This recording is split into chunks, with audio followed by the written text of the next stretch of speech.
Protesters in Malawi seal off the building of the Electoral Commission. Hundreds march through the streets of the southern city of Blantyre.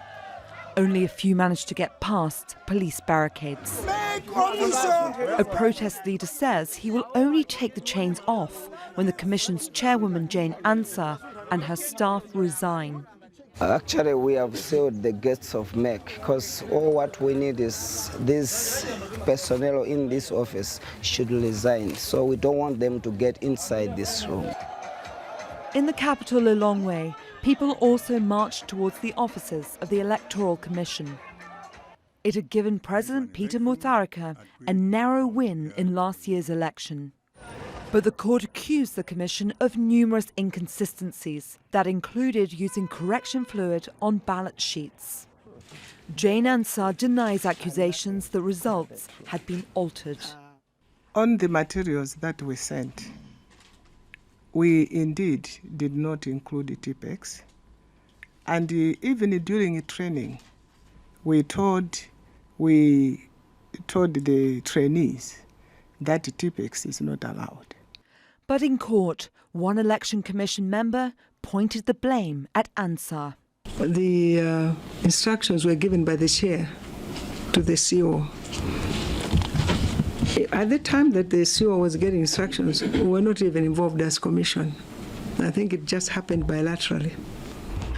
Malawi's Constitutional Court on Wednesday threw out an application by President Peter Mutharika to suspend the annulled results. The court had given the country just 150 days to order a new election, with many now concerned that may not be enough time to restore confidence in the electoral process. Burdon-Manley, Al Jazeera. Alex Vines is head of Africa programme at Chatham House. He joins us now live via Skype from London. What do you make of this, Alex? I mean, how anyone could fail to see that such excessive use of a well-known correcting fluid on ballot sheets could possibly be linked to problems is beyond me. Yeah, I mean, even at the time, some election observers were very puzzled by this and saying they felt that the presidential election particularly was contentious, this marginal win for Professor Mutharika as president. It is strange, therefore, that the election monitoring, the observer groups, be they Commonwealth, SADC, African Union, all of them gave the elections a pretty good bill of health, the election results. And again, this is another example, I think, of the challenges that electoral observation teams from the outside have versus the actual process of elections. We saw this as an issue in 2017 in Kenya, where a court ruled that the elections needed to be run again.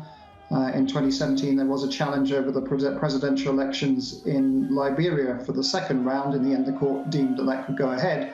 And so what happened here in Malawi is truly significant, and there'll need to be a clean election. I myself am not sure that the current chairperson of the Electoral Commission has the confidence of the Malawian electorate to continue in that role.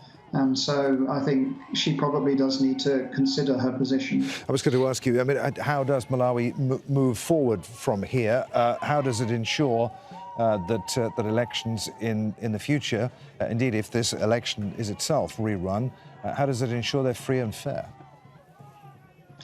Well, I mean, the court has been very clear that Malawians deserve better. There were all sorts of anomalies and inconsistencies, and that's not the sort of quality that they should expect from their electoral commission and from the process. And so there'll be a rerun of this presidential election. I hope that there will be a new chairperson of the electoral commission, and there will need to be close scrutiny of that process, both from domestic observers, but also international ones. And I really do hope that electoral observers, international ones, reflect on what's happened in Malawi. The international electoral processes of observation are clearly also not necessarily fit for purpose. they're box ticking exercises in many cases, and that whole methodology needs to be revised.